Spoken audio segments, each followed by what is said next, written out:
seconds until my bunker is breached. You see, no one's left in this top-secret world agency. It was created by the UN a year ago when things, as the Christians would say, turned to hell on earth. Climate change was a fight we've been trying to win for many decades. But the sudden storms and the chaos that has been plaguing the land, there's more to it. It's funny. I never really believed in aliens or interdimensional entities before I was transferred to the Shadow Brigade. A name made out of a joke at the beginning, till we learned the truth, of course. At first, we were able to evacuate hard-hit places, as it was a slow advancement of destruction. Some people chose to build shelters, until even those were affected. It wasn't long until we began to devise a way to secretly create underground cities, meant to hide the best and the brightest, just as a last-second backup plan. It's so like us to distract from the inevitable. You see, those shadows, the moving darkness that's been consuming the land, some call them demons. Others believe there must be a simpler explanation. Us, we just know the truth. It didn't take long before we learned they're somehow alive. I really only know certain scientific facts given to us by the United States Secret Laboratory, deep underground in the Pentagon. Most of it's over my head. You see, I'm from a strong military and political background. Father was a general. Mother was president of the United States. I also had a strong athletic background. My sister was the first Super Bowl winning female quarterback in NFL history, believe it or not. I could have been a baseball player, possibly an Olympian in track and field, but I decided to use my skills in other ways. I was the one who helped stop the robot invasion by infiltrating their base and erasing their motherboard. Crazy. You might not even know what I'm talking about anymore if there are still people. It doesn't matter. If you are listening to this, that means that the Underground City project worked. And you need to know what I know.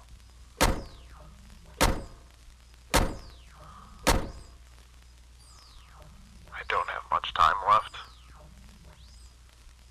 This is what happened to the others before I lost contact with them. Please, listen. Remember the stories from 10 years ago?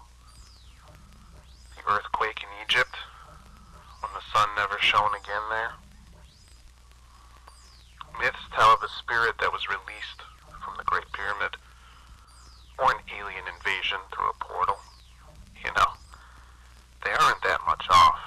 I feel like there was a leak. You see, we now know that this is an alien invasion, but not from outer space, from a different dimension altogether. From what we learned, this living group of shadows is infinite, transcending what we understand as the normal laws of physics.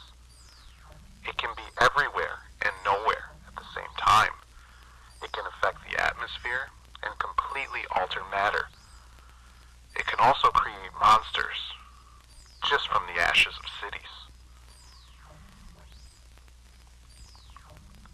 It in fact came here in corrupted minds to build a pyramid in the past, but only because it had already been here in the future, escaping through the portal that was secretly housed inside the pyramid. I know. I'm guessing you have no idea what I'm talking about. To be honest, sometimes I think I'm rambling. Getting lost in my own madness, being alone. The first places to be affected made no sense. Mount Rushmore, the Rocky Mountains, the Florida Keys, then it reached the U.S. Capitol and other capitals around the world. We learned of the tragedy around Egypt and the destruction of Paris and Rome, the great tsunami of Los Angeles, the great blizzard of New York, the demonic dust storm of Vegas, the fires of steel in the Midwest. These all happened in the past 10 months because the shadows suddenly got aggressive. And we believe, well, I believe, it's due to the so-called prophecy we uncovered on an ancient encrypted file from the early 21st century. The file became known to us, and it seemed like a complete accident of how we learned about it. We all thought it was just one big joke being played on us. You see, we love fantasy football. At least the majority of us do. Well, did. We were in a league called the Quest for the Green Bowl, started in 2015 by an ancestor of one of our fellow Shadow Brigade members. It was dormant for years until we decided to erect its history and restart the league to have some records to chase, things like that. We made our own trophy, modeled it off the photos and videos from the past, from the original trophy, which the grandfathered member said had been lost for as long as she could know. We just assumed it was eroded away like many things from our past, until this prophecy. The prophecy states that some of the past members of the league will one day battle to see who is worthy enough to hold the trophy. That person would then be tasked with the challenge of closing the portal and sealing the shadows in the void, which is a place where nothing exists in between dimensions. We laughed, and we laughed. This had to be a joke played on us from higher-ups who were sick of us distracting ourselves, right? We ignored it, filed it away. But once the game stopped, and fantasy football was no more due to the aggressiveness of the shadows, that's when we looked further into the encrypted file, because we had nowhere else to look. You see, we were finally able to break down the code. This file came from the year 2125 in Egypt, well after the League was formed and well before the Shadow Brigade. The actual creator is still unknown, but we also found a map and more information. Apparently, the creator had a dream about the future and about the past. How and why, we don't know, but they somehow found the old trophy and hid it. And that's when we were compromised. Someone seemed to be corrupted and canceled our security protocols. We believe they left the facility to have a cigarette with the stress of the end of days on all of our minds, especially those with family. Only 12 of us were able to get into our individual safety bunkers. We kept contact through our audio devices, but that contact is now lost. It's been about 2 weeks now, and although I have enough food to last me decades, it won't matter in the end.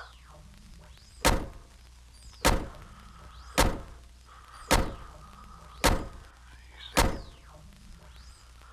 the reason we're being hunted now is that we also learned another item from the file. We have the copy of the trophy and played by the League name. The shadows know. They understand this prophecy and are now in survival mode. They love our dimension and want to rule it forever. They want to find the trophy and destroy it. I'm not sure if or when this prophecy is going to be fulfilled. But if you are listening to this, you mustn't let the shadows win.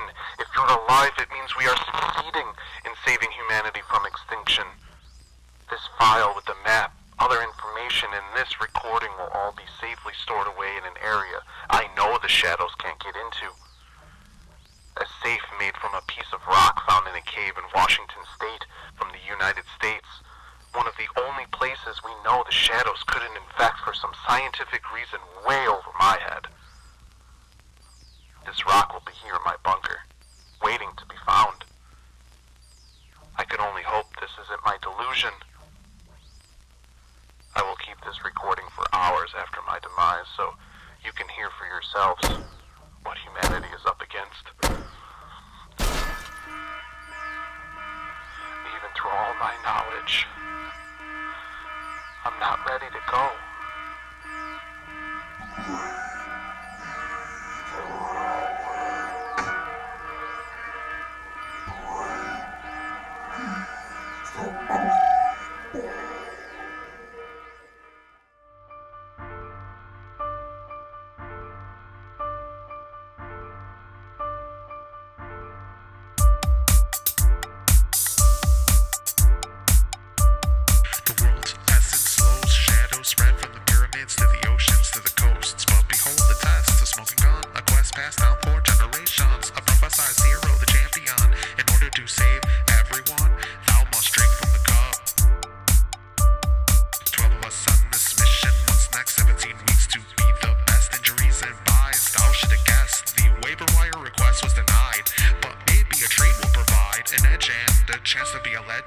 Fight for humanity, reach the goal. It's a quest for the Green Ball. Green Ball.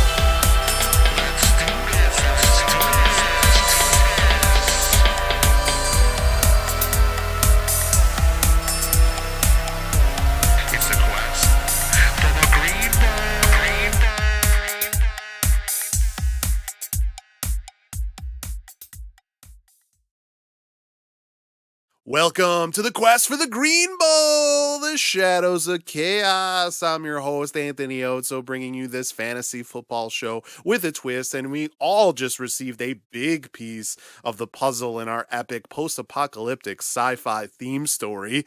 More will be revealed in later episodes with little bits and pieces also given throughout. More will be revealed in later episodes with little bits and pieces also given throughout. And of course, it is a way to tie in my fantasy football league and show you all some real life experience and results from our journey throughout this season until a champion is crowned. And we have just reached the end of the first round of division games with the Great Superior Superb Owls, my Superb Owls, Gal, and the Multiple Scoregasms now leading the Central, Western, and Eastern territories, respectively, all with 2-1 records. The next 9 weeks of out-of-division matchups will pretty much shape the races and any wildcard tiebreakers that there might be for the 6 teams that will be lucky enough to make our playoffs. Later in the show, I'll preview those Week 4 matchups, and we'll also learn a little bit more about the cult of Chucky, formerly Natty Ice Ice Baby, and we'll tell you about that name change a little bit more later. We'll learn about the cult of Chucky's home base, Steel Shores. I'll also take a look at the target and touch leaders on each of our rosters through the first 3 weeks. But first, I want to get to the Week 3 results and see where we stand so far. In the Western Territory, the Stellar Bitches travel to Skyward Peaks to take on Uncle Justy. Uncle Justy came in with just a 51.6% chance to win, but the defense kicker duo and the beast performance by Josh Allen was a big boost and a 139.52 to 91.12 win. Allen had 358 yards and 4 touchdowns and also added a rushing touchdown to score over 45 points, dominating Russell Wilson on the other side. Hunt and Barkley also added scores for Uncle Justy, while Ezekiel Elliott helped the bitches lose with a little bit more dignity due to his 2 scores on Monday night. but the difference was clearly the defense and kicker combination. The Denver defense and kicker Brandon McManus dominated the Jets. McManus had 3 field goals and a couple extra points, and the Broncos defense had 5 sacks, 2 interceptions, and a big-time shutout. That duo outscored kicker Daniel Carlson and the Bills defense 40-18. Also, the Siamese Dreamcats traveled to the Golden Sands to take on defending champion Galgal, and despite coming in with a 56.7% chance to win after Galgal decided to finally coach, it was Galgal coming away with the 106.12 to 87.58 win. This one came down to Monday night with Dak Prescott needing just 8 points and getting 26 with 238 yards and 3 TDs. Mike Williams was the big performer, though, with 122 yards, couple touchdowns, and a 2-point conversion. The Cats had a huge day by Jamar Chase with his 2 scores, but the injury to Delvin Cook weakened her lineup in a big way, with running backs scoring just 8.1 points combined. Galgal moved into first place in the division due to the tiebreaker win over Uncle Justy, both at 2-1 overall. The Cats and the Stellar Bitches are now both 1-2. In the Central Territory, the Cult of Chucky, formerly Natty Ice Ice Baby, hosted Meow Master at Steel Shores. Meow Master came in with a 57.9% chance to win, but Natty Ice did enough in a 92.34 to 65.14 win. The Cult of Chucky did get enough with Devontae Adams finally stepping up with 132 yards and a score, and Aaron Rodgers adding a few scores. Justin Tucker had a huge game with that record-breaking 66-yard field goal kick, finishing with 2 50-plus yard field goals, getting 17 points. Both defenses struggled, though. Meow Master was really hurt by A.J. Brown's injury as well, and that could be a concern moving forward. Next, the Great Superior Superb Owls hosted Low-Key Lebowski Thor, the Great Superior Eye. Lebowski Thor came in undefeated with a 58.4% chance to win, but the Superb Owls rode on the back of Patrick Mahomes and the Browns defense in a 95.6 to 75.74 win. After scoring over 120 points in the first 2 weeks, Lebowski Thor struggled here with an injury to first overall pick Christian McCaffrey, a big reason why. Patrick Mahomes didn't have his best game for the Superb Owls, but he did finish with 260 passing yards, 45 rushing yards, and 3 TDs to best Kyler Murray on the other side by about 10 points. Lebowski Thor actually outperformed the Superb Owls at running back, wide receiver, and tight end, but the big difference in the game was clearly the defense. The Browns outscored 8th round pick Tampa Bay by 24 points, a 22-2 advantage. The Superb Owls are now in first place in the Central Territory with a 2-1 record, holding the tiebreaker over Lebowski Thor, who's also 2-1. The Cult of Chucky and Meow Master are both 1-2. Lastly, in the Eastern Territory, Risky Business hosted the Multiple Scoregasms at the Old Kingdom. But despite a 58.7% chance to win, it was the Scoregasms who handed Risky Business the first loss in a 139.08 to 120.68 win. Both teams had some great performances in this one. The Scoregasms had 9 total touchdowns, with Ryan Tannehill having his best performance of 2021, and James Robinson, Antonio Gibson, and Aaron Jones leading a solid rushing attack. But it was the huge 20-3 advantage with the Cardinals defense outperforming the Patriots defense that ended up being a big difference. A defensive touchdown definitely helped. Risky Business did have 5 players score over 14 points and 6 more score over 10 points as one of the top scorers of the week. The Scoregasms are now in first place due to this tiebreaker win over Risky Business. Both teams are 2-1. And that brings us to the Game of the Week, where we all watched a close battle between previous Green Bowl runner-up finishers Remember the Titans and Green Acres at Remember the Titans' home in the Eastern Territory, Liberty's Watch.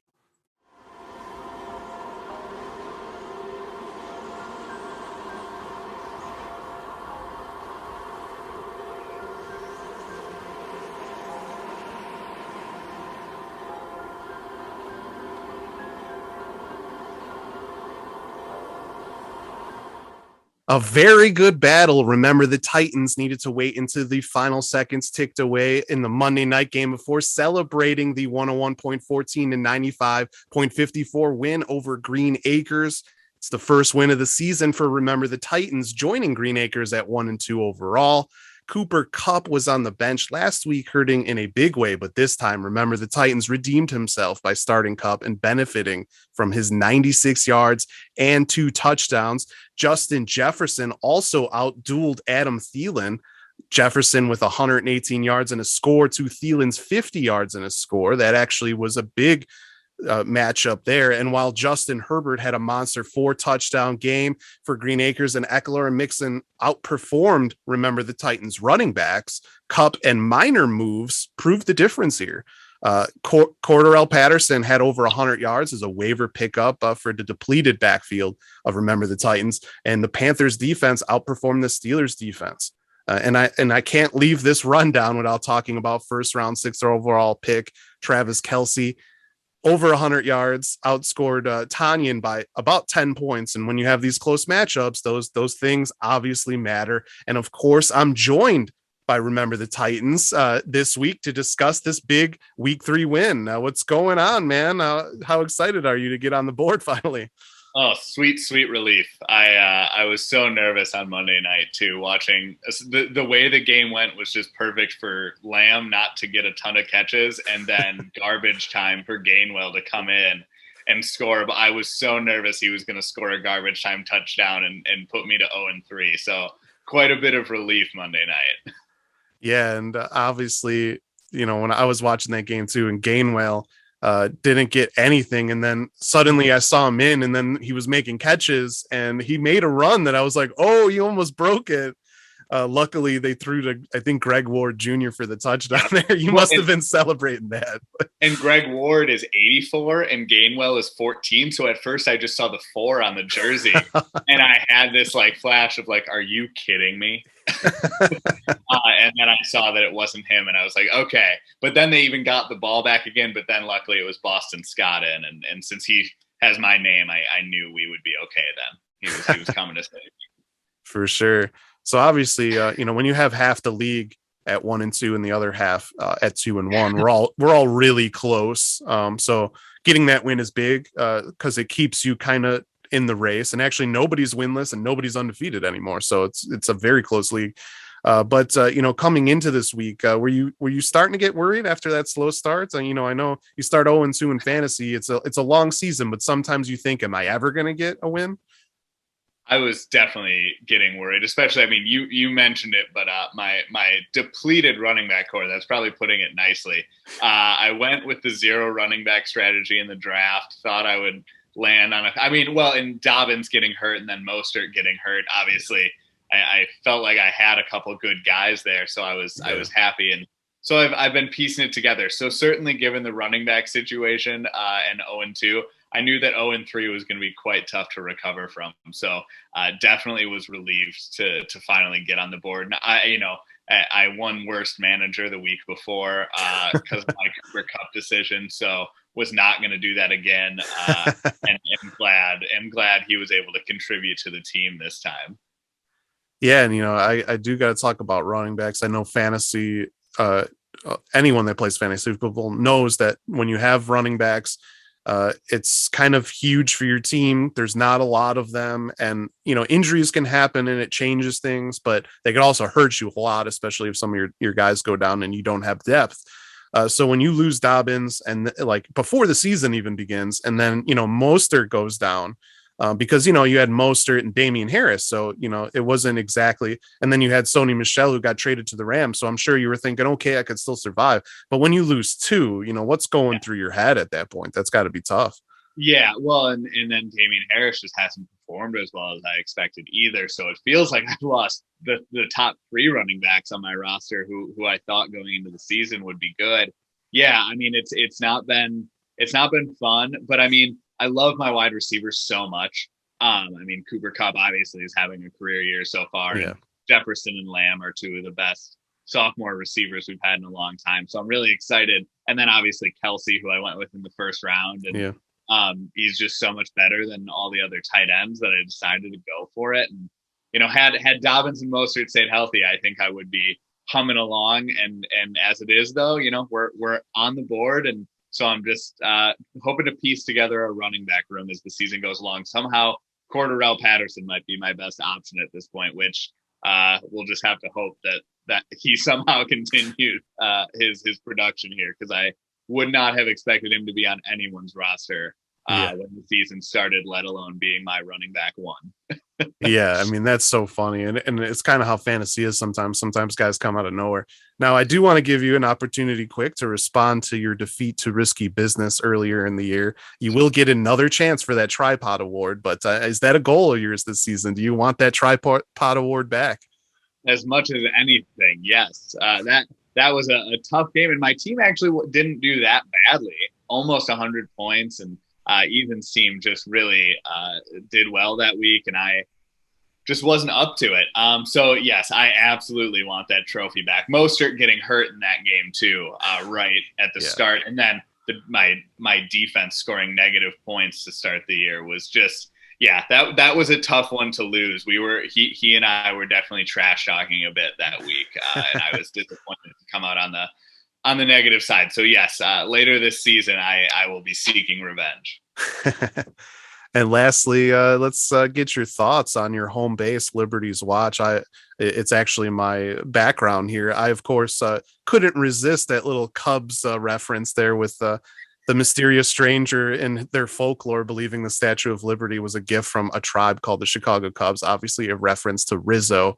But your home base seemed to be giving you good vibes this past week, picking up that big win. So it just, what are your thoughts on being able to play there? I hope opponents continue to find bad luck there. I'm not allowed to comment on the Chicago Cubs rumors out there. But no, I love the environment of it.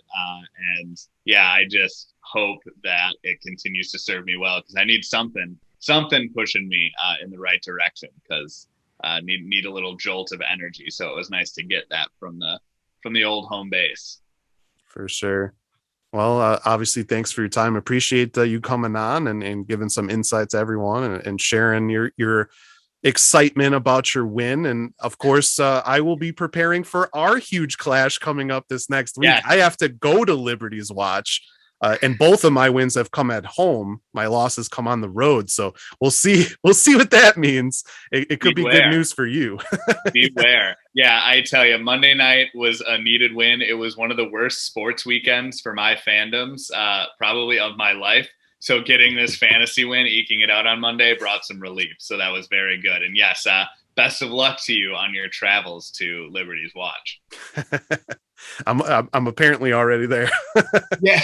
It's early. The team's getting used to the climate, right? Yeah, exactly. And I'm watching out for that Yeti so he doesn't get me. So that was Remember the Titans. And next up, I'll take a ride on the stat train and look at some of our early season leaders in targets and touches on all of our squads in the league. And I'm sure everybody else will be interested in that as well.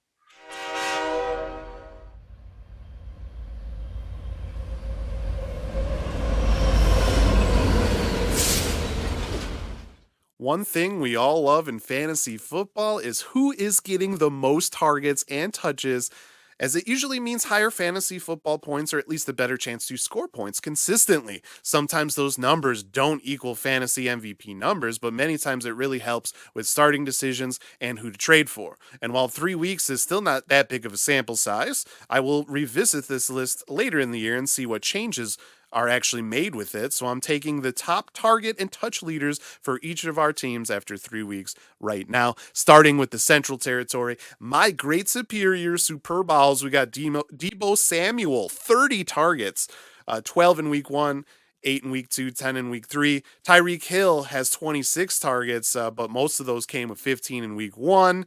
Darnell Mooney, just 4 targets in week 3. That's something to watch, as I was hoping he would be a breakout candidate. Henry Ruggs III, 7 targets in both weeks 2 and 3, trending up.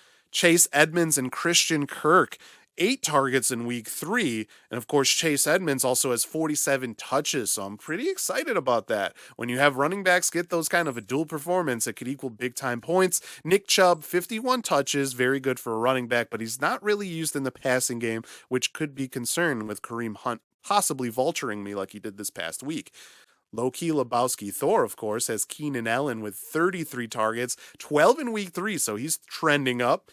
DJ Moore has 31 targets, also 12 in week 3. So Lebowski Thor is probably happy that his wide receivers have that, especially since he lost Christian McCaffrey, who's next. 17 targets. Obviously, just 2 in week 3 because he was injured. But then McCaffrey also has 68 touches, so that's why he's the first overall pick. So that's a big loss. He's actually third in the NFL right now, despite that injury taking away obvious touches.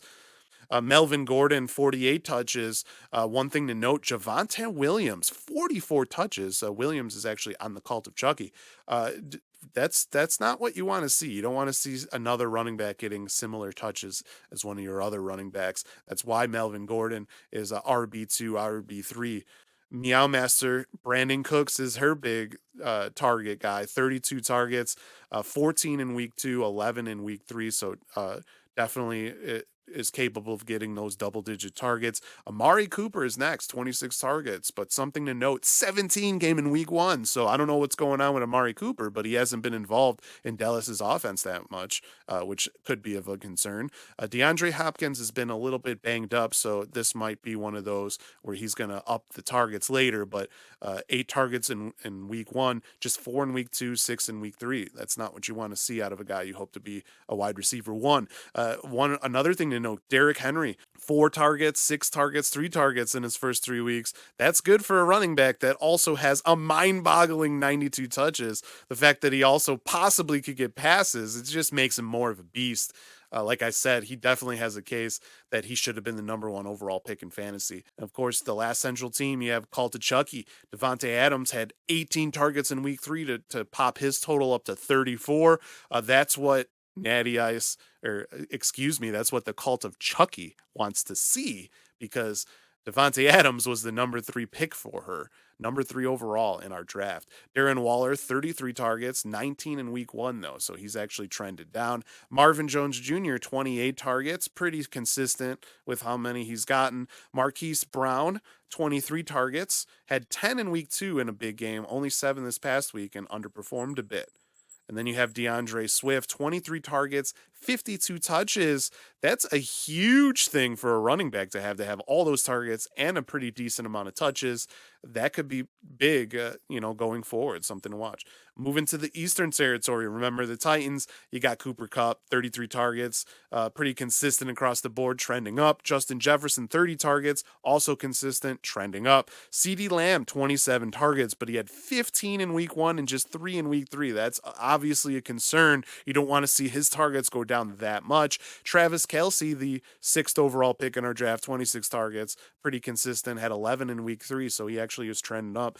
Damian Harris, probably the top running back on his team right now, 50 touches, but just 8 in week 3. And when you have little running back depth with all the injuries, remember the Titans probably doesn't like to see just 8 touches by a guy that he was probably hoping to be one of his top ones.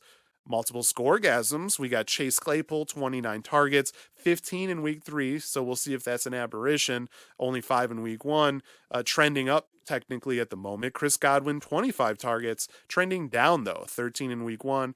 5 in week 2, 7 in week 3, not what you want to see. Mike Gesicki, 21 targets. He had 12 in week 3, so that could be big if he's trending up and continues to stay in that range. James Robinson, 15 targets, 43 touches. Aaron Jones, 10 targets, 51 touches. I'm actually a little surprised Aaron Jones is not getting more targets out of the backfield. That's something to watch there. Green Acres, Adam Thielen is one of his top guys, 26 targets, trending down a little bit, pretty consistent. Sterling Shepard, 22 targets, only 3 in week 3. That's not good. So most of it comes in the first 2 weeks. Allen Robinson, the second, has 21 targets, 11 in week 1. Tough offense. That's also something you don't want to see. Austin Eckler, 15 targets, 50 touches, pretty solid. Joe Mixon, 7 targets, 73 touches, which is second in the NFL. So obviously he's not really used in the passing game, but he gets the rock all the time in the rushing game. So those are huge numbers. Then you got risky business. Michael Pittman, 28 targets, 12 in weeks 2 and 3. So he's definitely trending up. That could be big for him. Scary Terry McLaurin, 25 targets. He had 14 in week 2. Tyler Lockett, just 20 targets. Very surprising. 11 in week 2. Shows you that he's kind of been just a deep ball guy. So that's something to watch. Then you got Alvin Kamara, 14 targets, 62 touches. Tyson Williams, 7 targets, 32 touches, just 5 in week 3. And then Clyde Edwards-Helaire, 5 targets and 49 touches. Finally, we move to the Western Territory with Uncle Justy. He's got several guys here. Stephon Diggs, 31 targets, 13, 8, and 10 are his 3-week breakdowns. So pretty solid there. TJ Hawkinson had 11 targets in week 1, has 22 overall, just 2 in week 3. That's not what you want to see, especially from a tight end who's probably going to be low in points. Devonta Smith, 21 targets, pretty consistent, not the greatest. Rob Gronkowski, 20 targets. So that's something to think about. He's been mostly a touchdown or bust guy, busting out multiple touchdown games, but if he doesn't get a touchdown, he might not get many points. Julio Jones, 18 targets, just 4 in week 3. That is very surprising. I know he's got to learn this new offense, but I'm sure he's not going to be happy about that. So that's something that definitely needs to be watched. Saquon Barkley, 13 targets, 48 touches, 22 touches in week 3, though. So he's trending way up. That could be very good. We move on to the stellar bitches. Cole Beasley, 30 targets, 13 in weeks 1 and 3, just 4 in week 2. So that's something to watch. He's kind of up and down, but 13 targets in a week is always going to be good. Calvin Ridley, 29 targets, pretty consistent. Mike Evans, 25 targets, is trending up a little bit after just 6 in week 1. Miles Sanders, 38 touches, 11 targets, just 5 touches in week 3. That is not what you want to see from a guy you hope to be your running back too. So Stellar Bitchers might be a little concerned about that. Ezekiel Elliott, 7 targets, 51 touches. That's not bad. You got Mike Williams, 31 targets, trending down a little bit, but he only had 9 in week 3, but had a big game, one of his biggest games.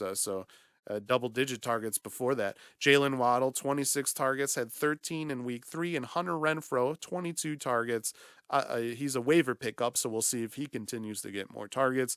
The big one here, Najee Harris, running back, 27 targets, had 19 in week 3, so most of it came this past week, 60 touches. So if Najee Harris is suddenly in the passing game, he's a guy that's going to be definitely up there on the running back list. You got Jonathan Taylor, 11 targets, 50 touches, just 11 in week 3. Chris Carson, 5 targets and 46 touches. Now we move on to our last team, the Siamese Dreamcats. You got DK Metcalf leading her wide receivers, 25 targets, had 11 in week 2, 9 in week 3, just 5 in week 1. So the Cats want to see more targets from Metcalf. Being her wide receiver 1. Juju Smith-Schuster has 19 targets, just 4 in week 3. He was a little banged up, was injured, but Smith-Schuster has been a big bust kind of for multiple years now. Kenny Galladay, 19 targets, trending down, unfortunately. Jamar Chase, how great of a start he's had, just 16 targets. So he's might not have reached his ceiling yet. If he starts to get more targets with how he's being so efficient with them, Chase is someone to watch. Delvin Cook, of course, is their top running back. Missed this past week, still has 10 targets and 50 touches. So I'm sure, the Cats are going to be okay with Cook if he's healthy. Devin Singletary, 10 targets, 41 touches. And David Montgomery, 9 targets and 52 touches, but just 12 touches in week 3. So David Montgomery trending down in a big way in a bad offense. That's not what the Cats want to see with him. So we will see if these trends continue and how the NFL defense will handle it, knowing the same stats that we do, which may in turn force others to get targets for a game or two or to mix things up. Week 4 will continue to bring us clarity with these statistics. So let's look ahead to week 4.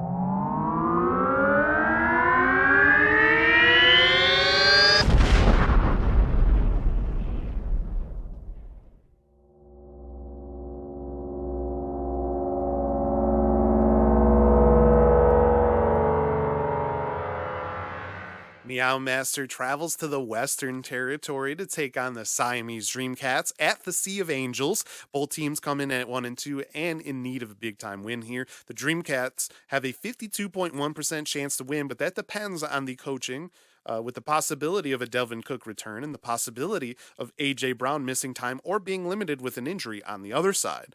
Jalen Hurts versus Lamar Jackson, DeAndre Hopkins versus DK Metcalf, and the San Francisco defense versus the Ravens defense are all matchups to watch here. The running back total points are also something to look at. Henry can always get a beast game for Meow Master here. Can anyone on the Cats keep up? Risky Business also heads to the Western Territory to take on the Stellar Bitches at the Misty Forest. Risky Business comes in at 2-1, and the Bitches are 1-2, looking to get back to 500. Risky Business enters with a 57.8% chance to win. Tom Brady in a revenge game against the Patriots and Russell Wilson in a division game against San Francisco. That's a big-time matchup to watch there at quarterback. Of course, Tyler Lockett could be a big blocker for Wilson's points, but will he get more than just the deep passes? Mike Evans can be a big blocker for Tom Brady, but will his targets keep trending up? And then there's the defensive battle. Buffalo has the better matchup on paper, but who knows what Belichick will throw at Brady, as he probably wants to win just as bad. Gal heads to the Eastern Territory to take on Green Acres at the Blue Dunes. Gal is leading the Western Territory at 2-1, while Green Acres comes in at 1-2. Gal enters with a 55.2% chance to win based on expected moves here. Can Taylor Heineke keep up with Dak Prescott at quarterback? Which tight end will do better as well here? Because one of them has to do better than the other, or maybe they both won't do well. Can Joe Mixon and Austin Eckler do enough to make up for the wide receiver advantage that Gal has? And also, will Najee Harris continue to get so many opportunities? And will it translate to a beast game at some point? Should be a good one here. Big rivalry game in Week 4 is the Great Superior Superb Owls head to the Eastern Territory to take on Remember the Titans at Liberty's Watch. The Superb Owls lead the Central Territory at 2-1, and Remember the Titans is 1-2.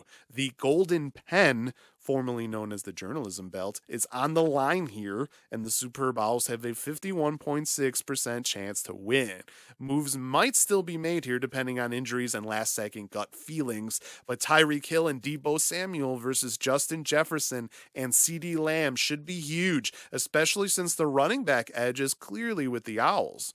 Also, can Noah Fant keep it close with Travis Kelce, and can Derek Carr outduel Patrick Mahomes? The multiple Scoregasms travel to the Central Territory to take on Loki Lebowski Thor at the Philosopher's Swamp. Both teams enter 2-1 overall, with the Scoregasms leading the Eastern Territory and coming in with a 56% chance to win based on expected moves. Chase Claypool and Chris Godwin versus Keenan Allen and DJ Moore should be an interesting matchup. James Robinson and Carlos Hyde looks to be one of the matchups to watch, unless Lebowski Thor goes to the free agent list, of course. One big key is whether Ryan Tannehill can keep up with Kyler Murray at quarterback. And now it's time for the Game of the Week. In the next Game of the Week, we get a matchup between last season's fourth place finisher Uncle Justy in the second year in the league against last season's consolation champion, the Cult of Chucky, formerly Natty Ice Ice Baby, who has 2 6th place overall finishes in her league career as well.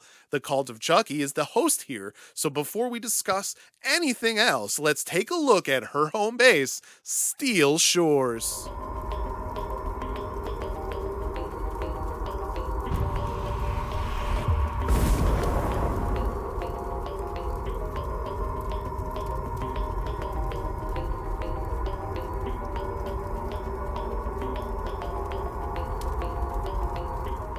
Hello, everyone.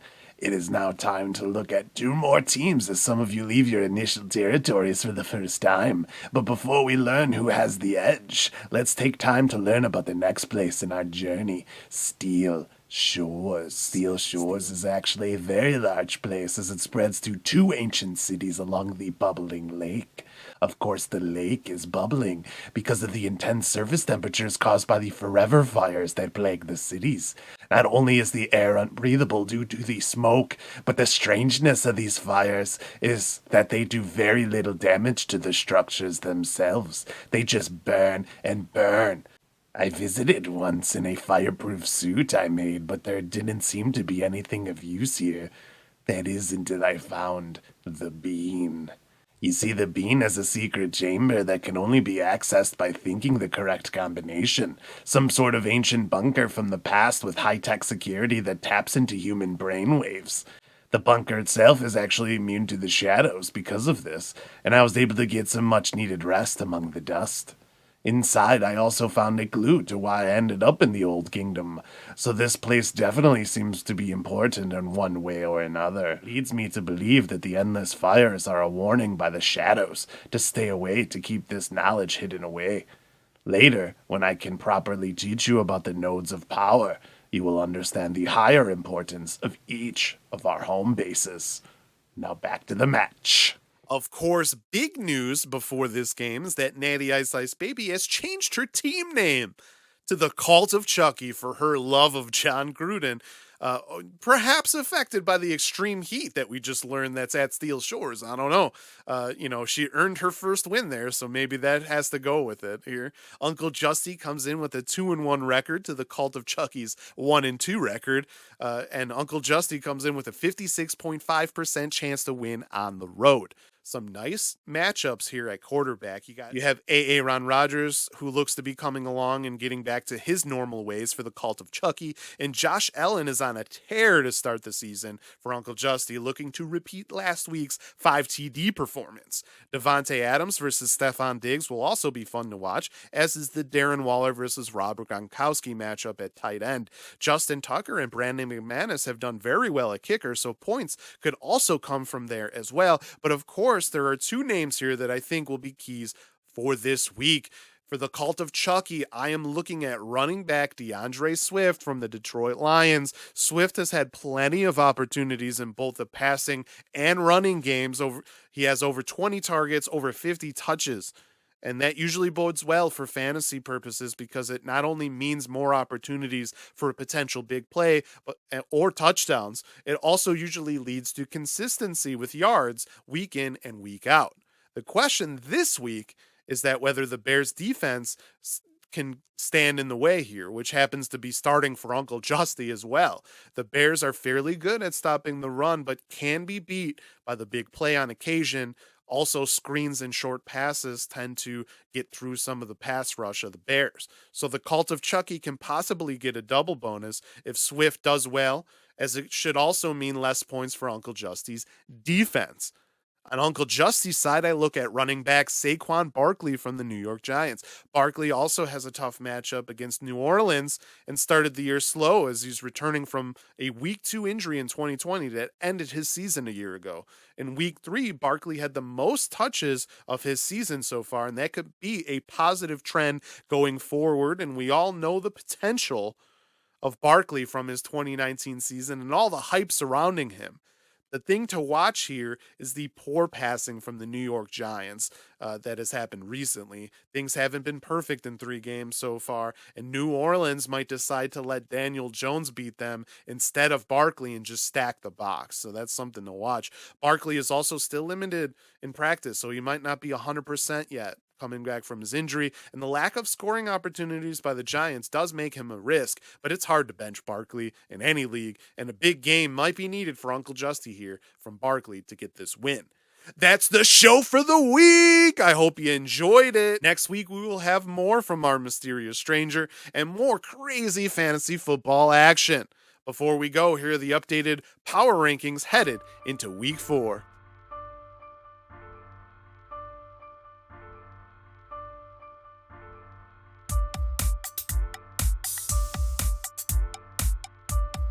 Please follow the SunDried Tomatoes YouTube channel and watch content including original shows like Legends of the Diamond, random reactions, and Brewing the Facts, the SunDried Tomatoes podcast in video form, and other sports, brewing, or entertainment-related videos. You can like the Facebook page and follow me on Instagram at eclectic_yotso for news updates and just to get to know me better.